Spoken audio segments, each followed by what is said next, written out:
Uh-oh. Every time you say uh-oh, SpaghettiOs. Uh-oh, SpaghettiOs. Kickstarter is in trouble. Apparently, they were trying to form a union at Kickstarter, and Kickstarter fired people, allegedly for trying to form a union. But isn't union like the democratic way? It's the progressive way. It is. So if they're super, leftist, why are they not for a union? Because reasons, and they're denying it. Everybody's picking this up. I mean, Polygon is picking this up. We got BBC picking this up. Yeah, Kickstarter is in trouble because it allegedly fired some employees who wanted to unionize, and it all started over a comic book. Not the one you'd expect. Not the one you'd expect. Now, this is actually the second take on this video because I did not know comics were initially involved in this. Well, and I wasn't here, and it's more fun when I'm here. Yeah, that's true. That is true. Medicine is kicking in. Geeky was not going to do the video, but she's feeling a little bit better now. So we're going to talk about Kickstarter, what's going on, why they're in trouble, why there's actually a list of hundreds of creators who refuse to work with Kickstarter until they let them unionize. I mean, it's crazy. We're going to talk about that. So we hit 60,000 subs this week, guys. If you could hit 60,100 or no, 61,000. 61,000. I can math. See, the medicine's kicking in. You can That's math. right. I can math. But if you guys would hit that subscribe button, help us get to 100,000, it would be mucho appreciated, guys. We appreciate the support. We like talking about pop culture with all of you and kind of the changing landscape, I guess, in all of the pop culture industries right now. And we're going to talk about Kickstarter. We've talked a little bit about Kickstarter before because we talk about crowdfunding projects. And we've talked about Kickstarter in some terms that weren't very favorable because I did a video comparing Kickstarter and Patreon to publishers where they basically want to, Oh, yeah, they want to be publishers now. They want to be publishers. They want to dictate who can and can't use their platform, which I guess is their right to do, but their rules have been very, very nebulous. And apparently those nebulous rules are what led to this union busting that they're being accused of. So before we get into the union busting activities, alleged union busting, even the BBC is picking this up. It all started with comics. That's right. It all started with comics. It always does. So Kickstarter now we have to backtrack a little bit. Kickstarter is basically sponsoring SPX this year, and they did that before, though, I believe. Comicsology, I think, was. Oh, was it? I thought Kickstarter did before.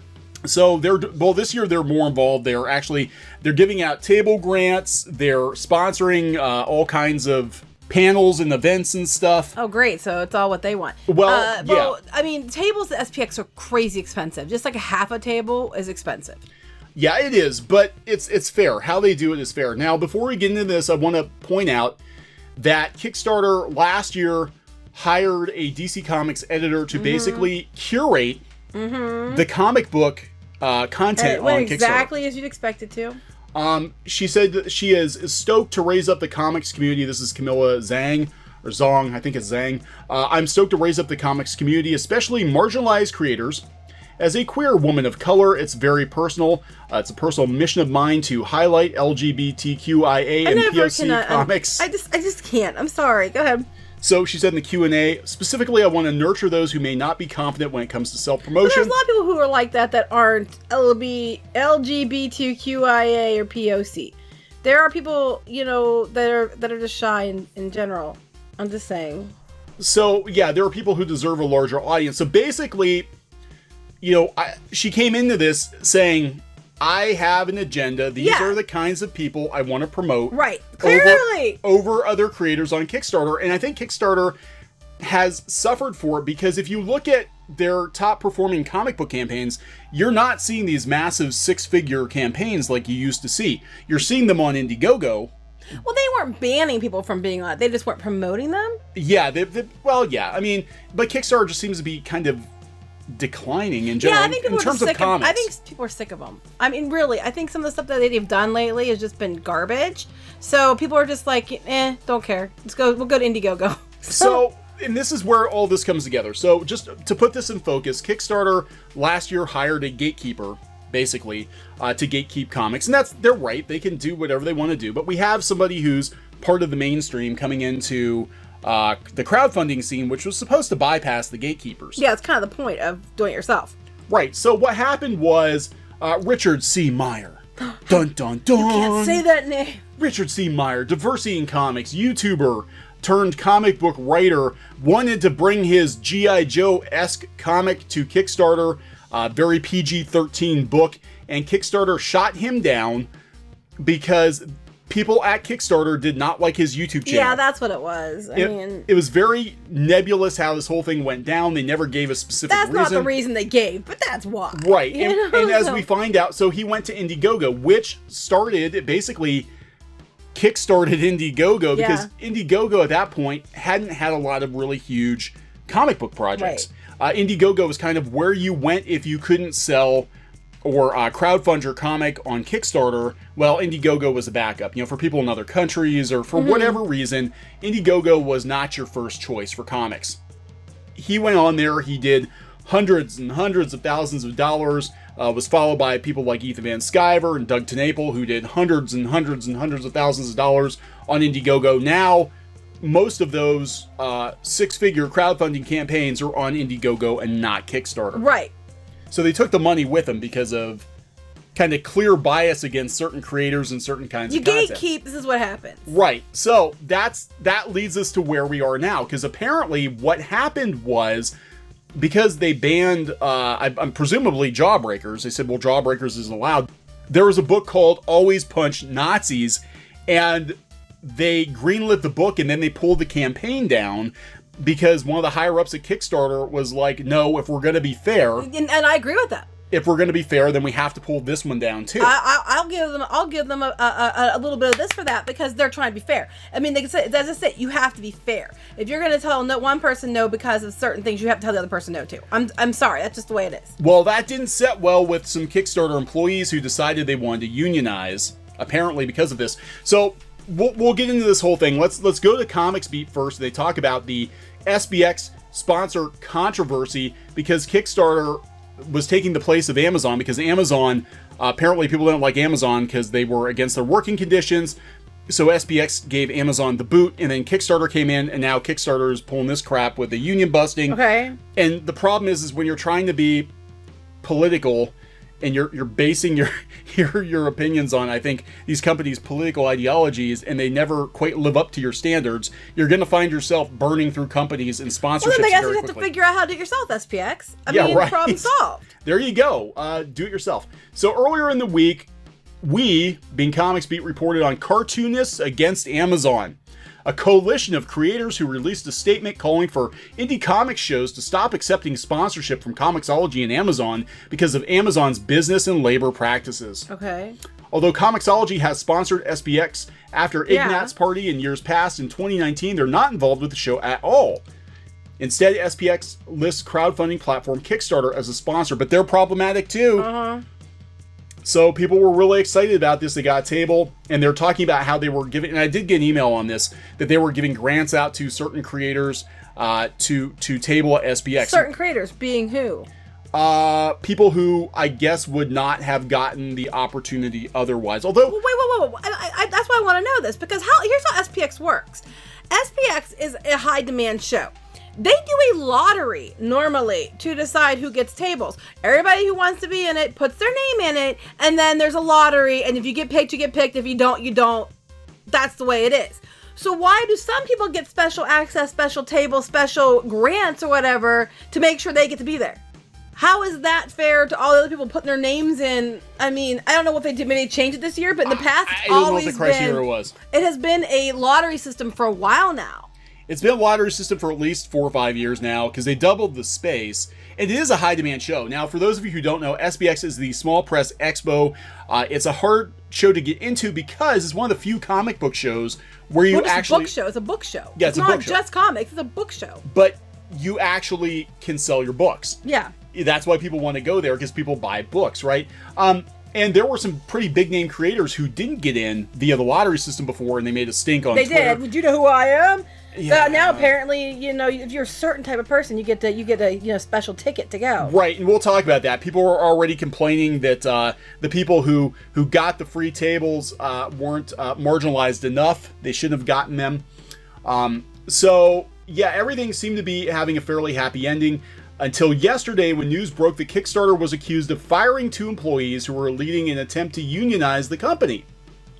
Today, a far longer and more detailed story by April Glazer arrived, giving all background on the dispute, gleaned from interviews with many of Kickstarter's employees, and perhaps not surprisingly, it turns out that a comic book was at the heart of the incident that started the move to unionization. So they're talking about the Always Punch Nazis book, and here's what happened. They said what happened over the next 7 days rattled the Kickstarter staff. After the Breitbart article, the project had to be reviewed by Kickstarter's trust and safety team, Always Punch Nazis, which audits whether disputed content violates the company's community guidelines or is making others feel unsafe. Because it was satirical, Always Punch Nazis may not have been a clear-cut case. According to multiple current and former employees, the trust and safety team initially decided not to act against Always Punch Nazis, but then management overruled them, saying that Always Punch Nazis had to come down. Because again, they took down Jawbreakers, not because the content was offensive, but because they did not like the YouTuber who created the comic. Oh, they won't say that, but that's exactly what happened. They won't give a reason. They never gave a reason. They were just like, nope, can't be on our platform. According to staffers, because the situation had become high profile, a member of the trust and safety team posted in a staff-wide Slack channel message that Always Punch Nazis would be canceled. Employees who felt the company was giving in to bigots were livid. Giving to bigots were livid. Okay, it's called being fair. Here's the thing. In the real world, you can't just always have your way. You cannot ban people for being one extreme and then have something else on the other extreme and say it's okay. It doesn't work that way. That's not how reality works. This isn't reality. This is Twitter and Kickstarter, apparently. So, senior leadership called an emergency all-hands meeting that afternoon to hear staff concerns and explained that the company needed to consistently enforce its policies. I agree. Yeah, and the project shouldn't have been automatically approved in the first place. Agreed. It shouldn't have been, and I totally agree with them, because it's like, if this violated their terms, why should they get a pass with other things that they really don't even give a reason for, weren't allowed to be on there? I mean, I'm not backing one over another. I'm just saying that you have to be fair. If you're going to allow that, you have to allow all of it. If you're not going to allow certain ones, you have to take that one down. That's just being fair, and that's just, they're right. They're not wrong there. So I guess it was the unease over the decision that kickstarted okay, so their union. You took my friend's book down. Boo hoo hoo. Time to be a union, so we can tell you what you can and can't do, Kickstarter. Yeah, the employees are going to tell the bosses what they're going to do. So they were let go because they wanted to unionize, apparently. Now we're going to... Well, if they were let go because they wanted to unionize, that's not okay either. No, that's actually... I think it could potentially be illegal. And I will defend their rights, even though they're being jerks, that they have the rights to... They have the right... they have that right. They shouldn't be fired for that right to voice your opinion. So there's an even larger crisis that's taking place here. That said, if Kickstarter were to unionize, it would be the first big modern tech company to do so. A huge precedent. Yeah, what's going to happen, because there are so many progressive employees at these tech companies, everybody's going to want to unionize. And then there's going to be a whole host of problems because, a lot of these companies are getting away with like cheap labor, unpaid overtime, and how profitable are they going to be? Right. But I just think it's hilarious because unions are a very Democrat leftist thing. And then Kickstarter, who hires all these leftist people, was like, no, you can't do that. That is the irony in all of this. Kickstarter, which has taken a hard left turn. Now, Kickstarter, we remember when Kickstarter first started. Kickstarter used to like us. Yeah, Kickstarter did. Used to talk to people there that are higher ups all the time. We had a project back in the day that got Project of the Day. They gave us all kinds of promotion. Those were different times. That was years and years and years ago. The Beat even said that we were like, what they call us, I forget, the underdog something, and they liked us. Yeah, they liked us. But that was a different time. Now Kickstarter has taken upon itself to be a publisher. They have gatekeepers in charge of comics projects. They're seemingly banning comic book projects because they don't like the creators, not because the project itself is offensive. And then they ban the project because it is offensive and does violate terms. Then that's how dare you? They want to start a union. Then they start a union and Kickstarter kicks the union out. That's why they're called Kickstarter. God, they so this started is it and they crazy. kicked them. It's Kickstarter. So Kickstarter has always held itself as a company that acted with principle and a mind for the greater good. Just today, several SPX creators launched Kickstarter campaigns. As the above list shows, the platform has aided the development of dozens of scores of marginalized creators and given breeders real choice. It's given a bunch of creators, marginalized or otherwise, a chance. Right. So this is not gonna end well, and we'll talk a little more about the specifics of this unionization attempt. But people are complaining now. They're complaining because of the people who got the free tables that they didn't give tables to the right kinds of people, that they weren't marginalized enough. So now people are complaining. They're complaining they didn't give any indigenous guests tables. Wait. I really tried to sponsor indigenous guests. Well, I want to know how the sponsorship worked, because in the past, like I said, it was a lottery system. So this must be something new, where they were just cherry picking people they thought should get to be sponsored, and that really is not fair. I mean, based on what criteria? Yeah, well, that's yeah, I don't know, because this is, as far as I know, this is the first time they've done that, and some of these creators are actually pretty well known. Carla Speed McNeil. Why couldn't they get their own tables? I think she's been there before, and she actually has had a book deal. Why not people who don't have book deals? Yeah, why not, right. And why are they cherry picked by these people? So they're friends. They're these people's friends. Let's put it that way. They're marginalized people they picked are most likely friends of somebody who works at Kickstarter. Yeah, so just to be clear with SPX, again, it is a lottery system. As far as I know, it's pretty... Or used to be. Used to be fair. Apparently, it's not fair anymore either, SPX. What the hell? So, Polygon and BBC. Okay, when you've made the BBC, you know you're in this shit. But it's also made Polygon, too. They said that it's controversial. And they talk about the... here we go. They said that they're committed to the mission of Kickstarter. They deny that they fired these employees. They said it was because their performance wasn't up to par, but it's very odd. The timing is very odd when they got rid of them. But there are creators who are basically blacklisting Kickstarter, and some of them are some pretty notable comics creators on the list, and I'll put a link to that. But they're blacklisted Indiegogo because Indiegogo was sponsoring people they didn't like.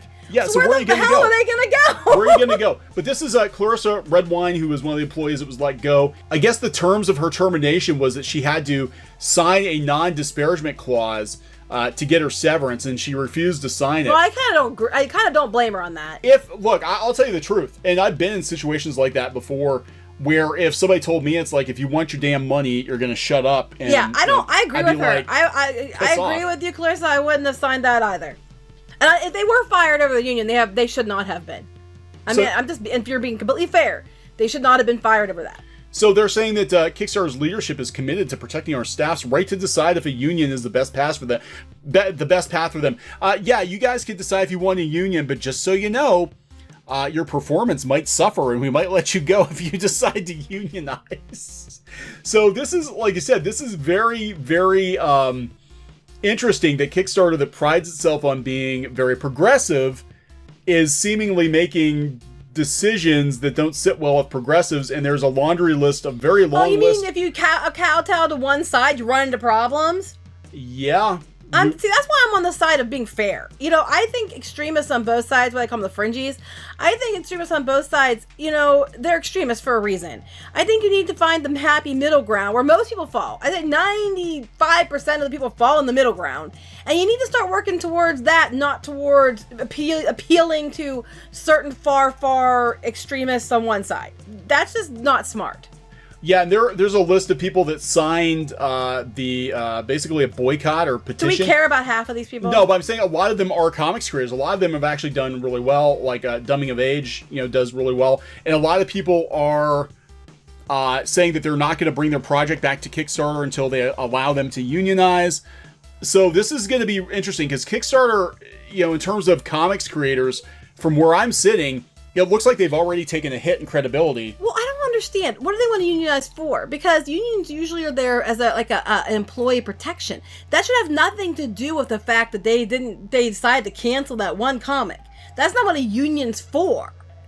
No. So this doesn't even make sense. If they want to, I know, if they want to have sense. a union because they want to have employee protections, or they want, more of more steps to go through before you can just terminate people or whatever. Yeah. I I agree with that. I think that, that they should do that, because sometimes if you have certain states, especially, they can just get rid of you for no reason with no warning or nothing, just because they didn't like your shirt that day. And that happens. So I do understand unions in regard to that, but I don't understand how a union has anything to do with what books get picked if you're in a union. I think that there's more to it than that. There has to be, because otherwise it doesn't make sense. There was a long, detailed article, and I think it was probably just, maybe that was the straw that broke the camel's back with these people. But that's not enough reason to be a union. I mean, there usually are actual tangible reasons. Yeah, Kickstarter United's concerns include several nuts and bolts workplace issues like salary, equity, diversity in hiring. There it is, diversity in hiring. And wanting a seat at the table when it comes to company decisions. Okay, so there it goes. So if you want to be a union because you want to make sure your friends get their stuff promoted, they get special treatment, then that's not a union-worthy reason. That's not actually how a union works. I've worked at several companies, right? I spent years working different like manufacturing type companies, and some of them had unions and some of them didn't, but I can tell you the ones that had unions, the union didn't get to make all the business decisions. They got to take care of their people working in their little division. Like the one company I worked for, they had the printers were all unionized, right? And if it came to the presses or the hours worked or whatever, they made a decision. But as far as like which direction the company was going to go in and which clients they chose to service. They can't have the union had nothing to do with that. Every time a Kickstarter campaign comes up with someone's friend, you can't stop to take a vote on it. That's dumb. Do they think if they unionize, like we're going to unionize and we all 50 of us get to vote on whether or not a project gets greenlit or not? We'll make sure only our friends and the things that we like get done. That's not how it works. We all chose to work at Kickstarter because it was kind of anti-capitalistic. Not Kickstarter. Company to start out with the collective funding structures and the public benefit corporation, other former employees. What? We chose to work at Kickstarter because not anti-capitalistic. Initially Kickstarter was to do an end run around the gatekeepers. It was to fund smaller projects, and then it became sort of adopted as a pre-order system, and it was starting to be used by bigger companies. Every company has to have some kind of a capitalistic streak or they go out of business. Kickstarter was anti-capitalistic. That's why they didn't charge any fees for all their yeah, right. I'm just saying, this you can be union because of salary equality and you want more diversity, more representation, better health care, better working conditions. That's the kind of thing unions are for. Not so you can all have a vote on whether or not Punch Nazis gets printed and, Jawbreakers doesn't. I mean, that's under the company guidelines of what is acceptable and what's not. You don't get to choose that. Yeah, so this is ridiculous. I think this is good. I mean, Kickstarter already is, right here, now we basically have it from the employee's mouth, from kind of the company. Well, the company seems like it wants to actually make some money, but you have so many people working at Kickstarter, they're basically like, oh, we're not doing this to make money. We want to work in an anti-capitalist company. I'm like, well, that explains a lot of these dumbass decisions. These are all the same people who post things like, not the Kickstarter, but the people that decide this idea that, I can't wait till we become socialists so that I can sit at home and get paid to draw my comics all day. God, that's a whole nother video. You've actually seen posts like this. I want to be socialist, so I should get health insurance, and I should get paid to sit at home and draw my comics because that's what I want to do. I should be able to roll out of bed and do whatever the hell I want to do all day and get paid for it. Right. That's not how the real world works. I'm sorry, and that's oh God. Okay.